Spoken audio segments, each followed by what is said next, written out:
समस्त श्रोता बंधु मानू नमस्कार सादर प्रणाम। आज आपण मान सम्मुखें जुग ऋषि परम पूज्य गुरुदेव पंडित श्रीराम शर्मा आचार्य दिव्य आशीर्वाद और मूल्यवान आध्यात्मिक चिंतन गुड़ी व्यक्तित्व देवत्व और आध्यात्मिक सफलता प्राप्ति निमित्त उपस्थापन करुँच। दयाकोरी आपण हेडफोन परिधान करी शांत और पवित्र स्थान रे ध्यान मुद्रा रे सुविधाजनक स्थिति रे बसी स्वाच्छंद शुणु। मन को संपूर्ण एकाग्र करंतु। नियमित श्रद्धा सहित पुनः पुनः श्रवण करंतु। निश्चय मानसिक शांति, आत्मिक विभूति और सकारात्मक शक्तिर अनुभव होगा आरंभ हो। धन्यवाद। प्रणाम। इंग्राजी नववर्षर चतुर्थ दिवसर शीतुआ सकाल ब्राह्मी चेतनार अतप्लुत पवित्र मुहूर्त पवित्र प्रदानकारी पवित्रतम मंत्र साधन संलग्न सामूहिक समवेत समस्त ज्येष्ठ श्रेष्ठ वरिष्ठ बीज विद्वान साधक साधिका मानू मोर भूमिस्थ प्रणाम। परम पूज्य परम गुरुदेव परम वंदनीय माताजी को कोटि कोटि प्रणाम। अखंड ज्योतिर अखंड ज्ञान प्रदायिनी ब्राह्मी आधार दीप्तिमय शिक्षा को मध्य मोर कोटि कोटि प्रणाम। एवं स्नेह श्रीला वेद जननी ब्रह्मजनी ब्रह्मस्वरूपिणी माँ गायत्री को मध्य मोर कोटि कोटि प्रणाम। भाई गोटे कथा मते शुणिक टिके भाई भल लगे। गायत्री गोटे कथा सी कहले जो 24 कोटी मंत्र जपर फलश्रुति महर्षि व्यास अग्नि पुराण उल्लेख करिसेंती 215तम अध्याय सप्तंग जप्ता तु गायत्री पाप उपशमनी श्रुता सहस्र जप्ता सा देवी उपपात नाशिनी अभीष्टदा कोटि जप्ता देवतंग राजतिमय। अर्थात यदि 100 थर में जप करुचे आमर समस्त पाप उपशमन हो जाउची। 1000 जप कर उपपातक नष्ट हो जाउची एवं कोटि जप द्वारा देवत्व एवं देवलोक राजत्व प्रदान करिया समस्त अभीष्ट प्रदान कर। एत सुंदर जो प्रयास रे प्रयत्न रे जो माने संलग्न अछंती से मानन को आउथरी मोर कोटि कोटि प्रणाम। तो जहाँ आज जो प्रसंग अच्छी समस्ते जो महानतम कार्य लगी छंती ये प्रसंग गुरुदेवंकर कथा होची गुरुदेवंकर ज्ञान होची गुरुदेवंकर माध्यम शास्त्र प्रणाम रही। ध्यान न तो ऐश्वर्य मतुल ऐश्वर्य सुख उत्तम ज्ञान न तो परित्यज विदेह मुक्ति मापनीय। ध्यान आम कले कौन हम आम आस्तिक हो आम नास्तिक हो आम पूजा करूँ आम पूजा न करूँ किंतु ध्यान करिया द्वारा ध्यान ना तो ऐश्वर्य अतुलम जो षड ऐश्वर्य भगवान को पाखरे अच्छी आम जाने षड़श्वर्य शरणांग भोग इता तेणु ध्यान द्वारा ये समस्त अतुल ऐश्वर्य प्राप्त हुए। ऐश्वर्य अत्यंत सुख ये मनुष्य लोक देवलोक प्राप्त हुए एवं जिते ज्ञान पराकाष्ठ समाधि संपत्ति मध्य परित्याग कर देवत्व ब्रह्मलोक गामी सी हुए अर्थात जीवन कृतार्थ सफल हो जाए शास्त्रकार कहते। गीताकार से कथा में कहते ध्यान आत्मनि पश्यन्ति एवं ज्ञान तो ध्यान विशिष्यते। जिते आम ज्ञान उपलब्धि कर अध्ययन करी ये ज्ञान ठारू ध्यान होची श्रेष्ठ। से भगवान अर्जुन को कहते मांग धायंतं उपासते तु जो उपासना मत करू मत ध्यान करिकी उपासना कर। तेणु से प्रत्येक उपासनार 2टी चरण जप और ध्यान बिला में जानीचे ए 2टी पाद छड़ा उपासना के आगु को जापर ना। जप और ध्यान परस्पर अत्यंत आवश्यक गोटे छड़ा अन्यटी अपूर्णांग। तेणु आसतु एक पवित्र ध्यान साधना श्रेष्ठतम ध्यान साधना जहाँ गुरुदेवंकर आमको देइछंती यही साधना द्वारा कौन हम ना आत्मा स्वर्गीय आनंद निमग्न हो फलश्रुति मन रखा ना इच्छा हम ना। तो यही साधना द्वारा आम कौन हम ना आत्मा स्वर्गीय आनंद निमग्न हो किसी समय चेतना हरिला भाया लगे एवं एक अनिर्वचनीय आनंद प्रवाह भासीज आत्मविस्मरण तल्लीनता एवं समाधि स्थिति प्राप्त हो बहुत सहज तेणु आमको जो ध्यान ये गुरुदेव ध्यान आज पर्यंत कौन सी एभली ध्यान को लेखा जाना कि या कहीं प्रैक्टिस भी करवा सेमती सुविधा सहज करना या पंडित श्रीराम शर्मा आचार्य अर्थात गुरु भगवान दत्त ये कहीं दे पारि ना या सरल ध्यान प्रक्रिया के मिलना ध्यान रे गोटे समस्या हुए आम जाने आम शरीर रे 5 इंद्रिय अच्छी से इंद्रिय 5 ज्ञानेन्द्रिय अच्छी 5 कर्मेन्द्रिय अच्छी एवं मन अच्छी ये 10 मन 11 ये 11 को मन को मध्य इंद्रिय श्रेणी रे गणना करते योगी माने विद्वान माने किंतु ध्यान रे कौन हुए आम ध्यान बहुत समय ध्यान करि पारुना ध्यान रे गोटे समस्या अच्छी जे आखि को गोटे विषय मिले 5 जन लोक भितर जन को गोटे खाद्य पदार्थ देला पर 4 जन जो भोकिला रही विद्रोह करती ये जे पाइथ लोकटी मध्य खाई पारे नहीं अर्थात आखिर रूप होची ध्यान आखिर विषय होची रूप आखि कौन देले संतुष्ट आखि कौन संतुष्ट ना आखि मीठा देखिकी संतुष्ट जति हवा रूप देखिले संतुष्ट हम मीठार स्वाद आखि देखिकी कहि परिबनी तेणु आखिर विषय होची रूप आखि रूप आम गुरुदेव ध्यान हो गायत्री मंत्र ध्यान हो अखंड ज्योतिर ध्यान हो सूर्य चंद्र ध्यान हो अन्य ध्यान जो करुचे आखि को गोटे मात्र खुराक मिलूँ जे रूप आउ अन्य समस्त इंद्रिय गुड़िक संपूर्ण खुला रोचे से किसी काम पाऊना तेणु आम ध्यान के करूँ आम सामने खटखाट शब्द है मशा कामुड़ी देले शीत उष्ण आमको लगुच ध्यान होना ध्यान लगे भांगी जाए तो जहाँ जो ध्यान अच्छी ये ध्यान संपर्कित जो विशेष ज्ञान हम पाखे गुरुदेव देते ये ध्यान अनेक कथा अच्छी ये ध्यान आम एत कथा जाना को आ बहुत आलोचना करने स्वल्प समय अच्छी तेज आम जहाँ देते से श्रेष्ठता को से ध्यान को किमती आम करवा से शिखा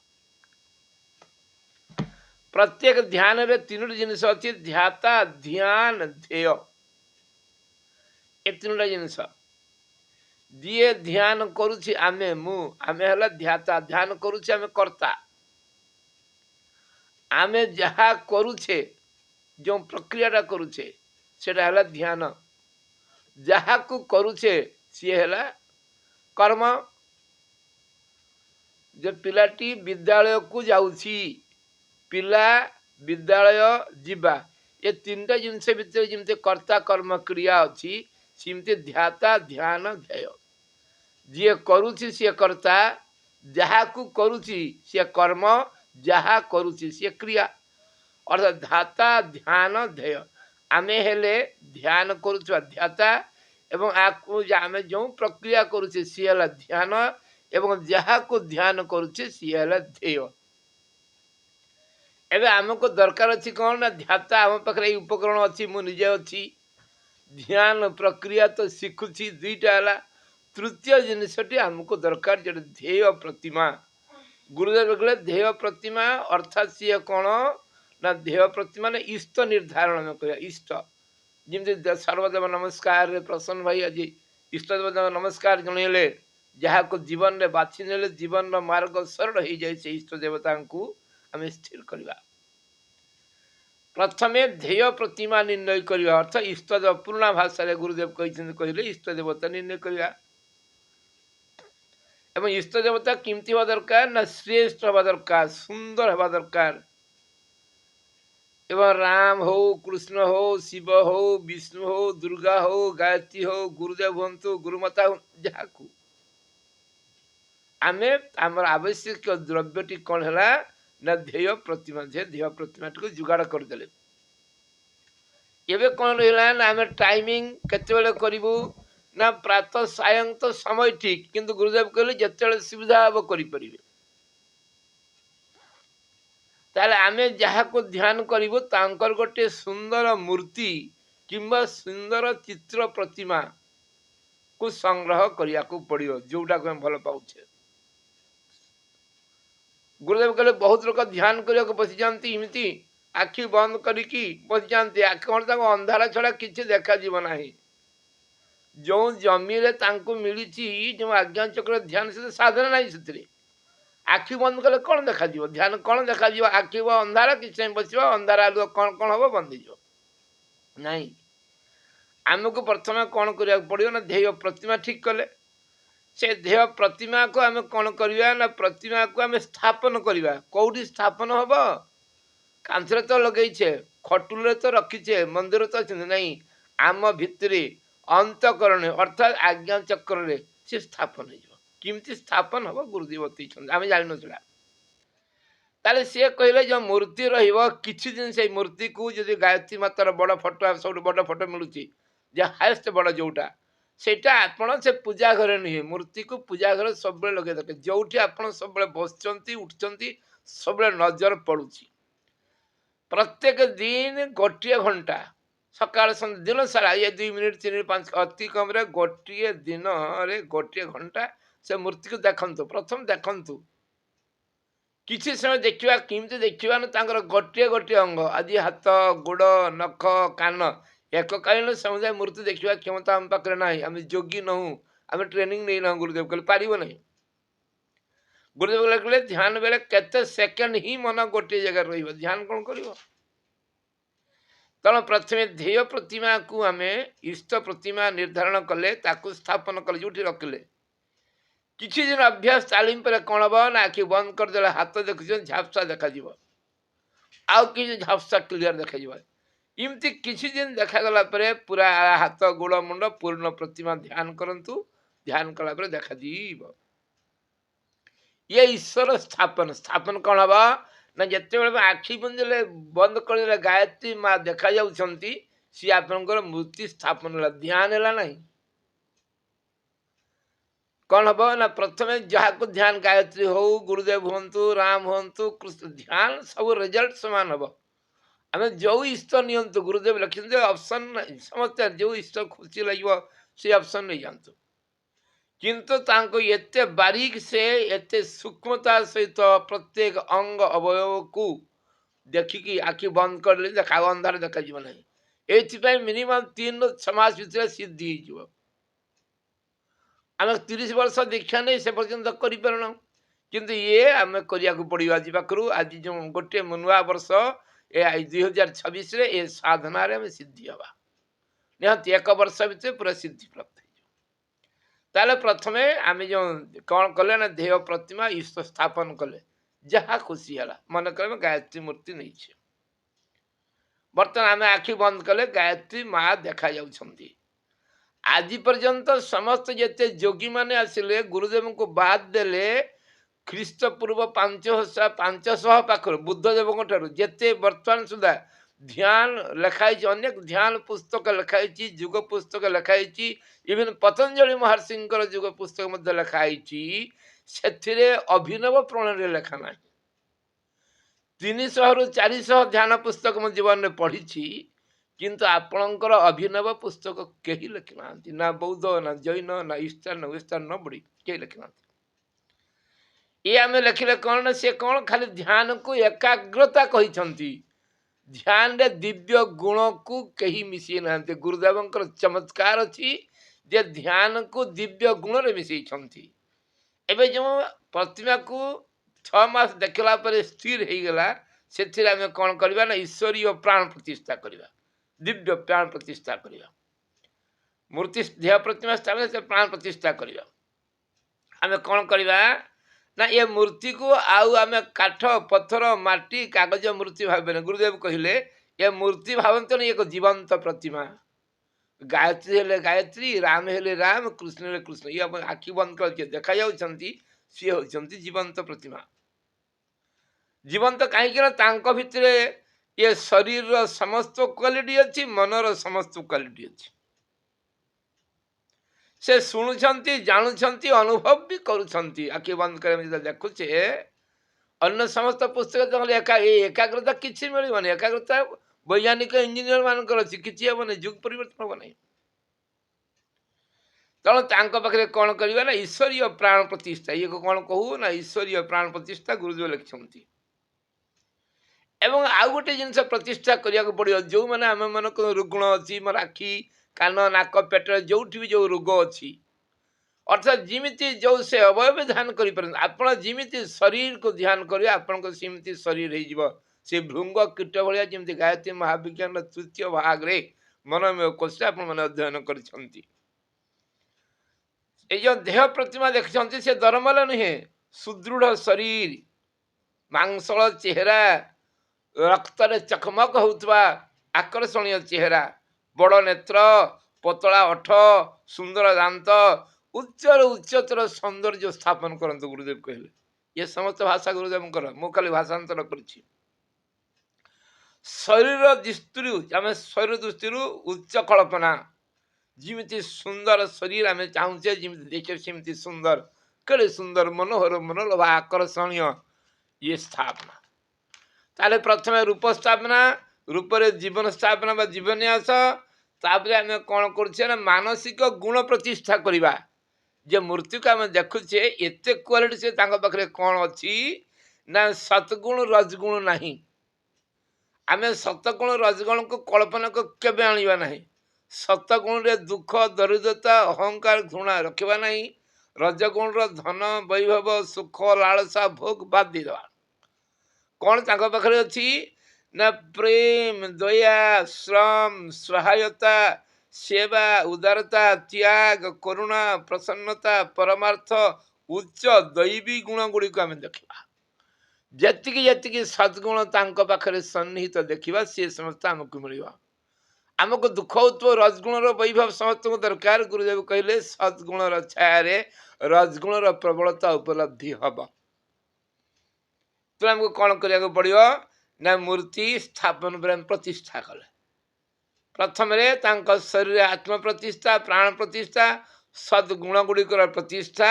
ମାନସିକରେ ମଧ୍ୟ ପ୍ରତିଷ୍ଠା। ତାଙ୍କ ଶରୀର ପ୍ରତିଷ୍ଠା ହେଲେ ଯେଉଁ ମୂର୍ତ୍ତିକୁ ଆମେ ଦେଖୁଛେ ଧ୍ୟାନରେ ସେ ଜୀବନ୍ତ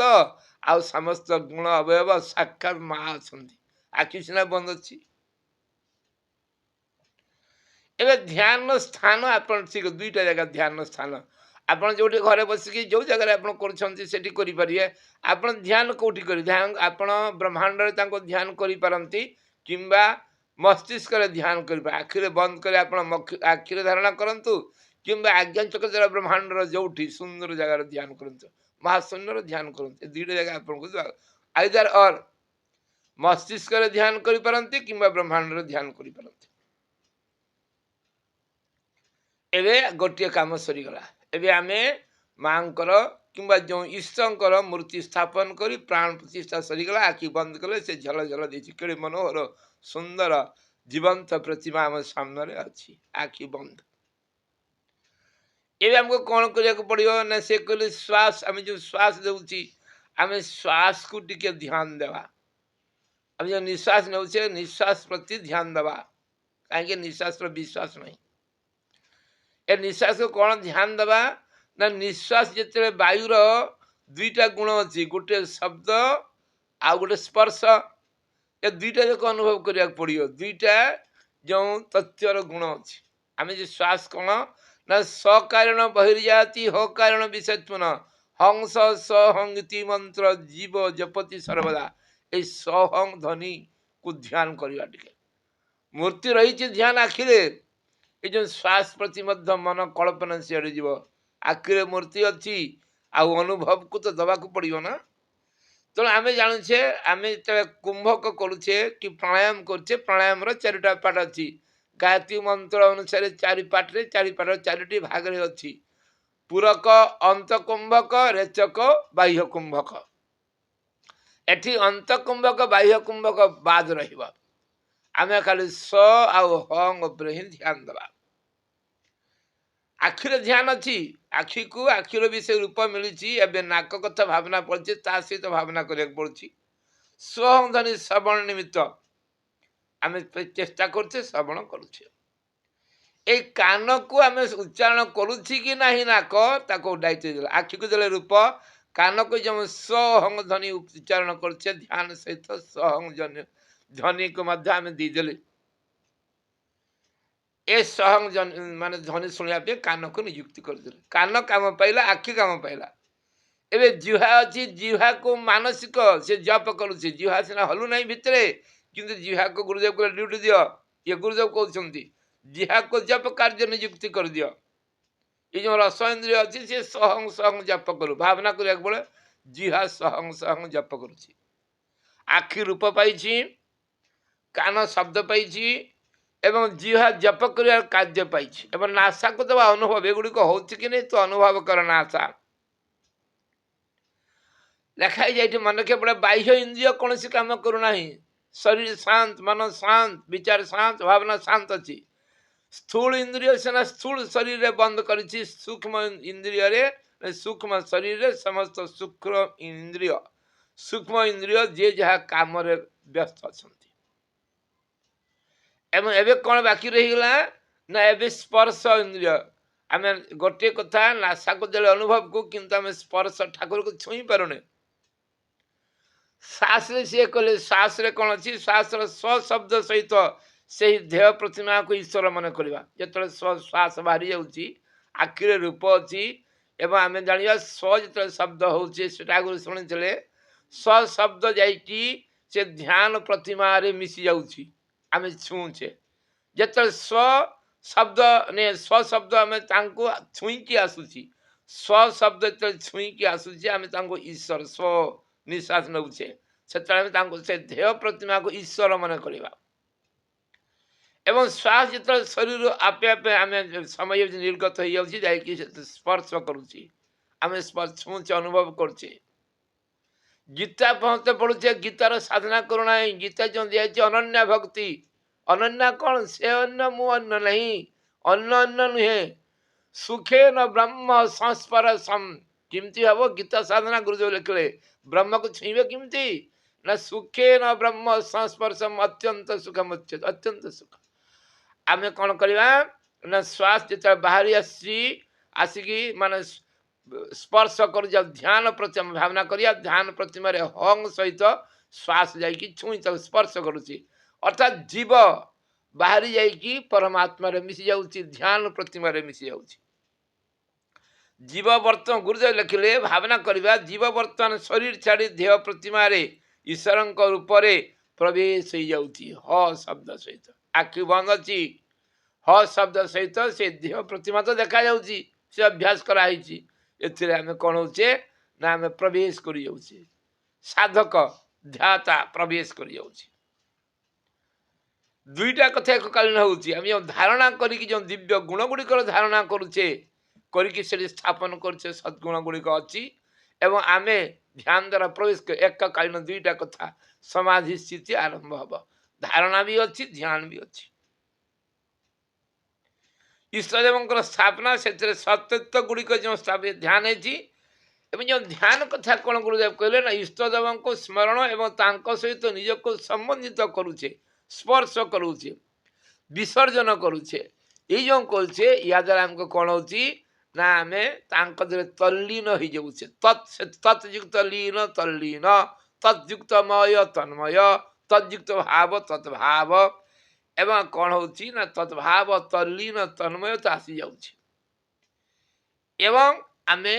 गुरुदेव लिखिले अनिर्वचनीय आनंद अनुभव हो जो कथा अच्छी आम जो देखुचे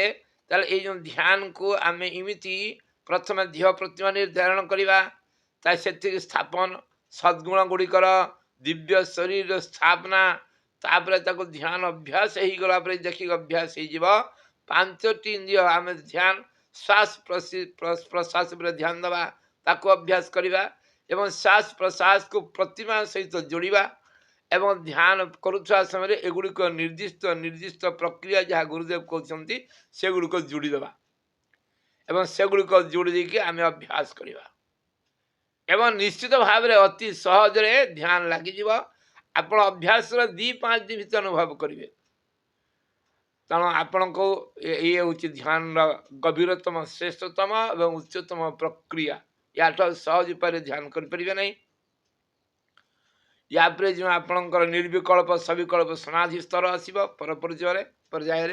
तेणु आप यार ऑडियो आपण मान दिज्व आप बारंबार शुणु शुणिकी तक अभ्यास करंतु संपूर्ण शुणी सारिकी नहले नोट भी करंतु एवं अभ्यास करंतु साधना गोटे वर्ष आम 2000 ये भी गोटे भेटी हवा माताजी को आम निश्चित भाव ध्यान साधन स्ट्रंग हो आप गायत्री करंतु गुरुदेव करंतु गुरु माताजी करंतु जहाँ को करंतु आमे ध्यान रे से मूर्ति संग्रह कर ध्यान प्रतिमा संग्रह करी प्राण प्रतिष्ठा करी आमे ध्यान रे तदाकार हो जावा एकाकार हो जावा आसंतो ये थिला गुरुदेवंकर उच्च स्तरीय साधनार ध्यान विज्ञान समस्त प्रणाम त्रुटि कोटि हो पारे त्रुटि पाई क्षमा चाहूँगी जय गुरुदेव धन्यवाद अनुरोध यही वर्ष निश्चित साधना करने आवश्यक हेले केवे किछि मु प्रश्न पचारि पारे धन्यवाद।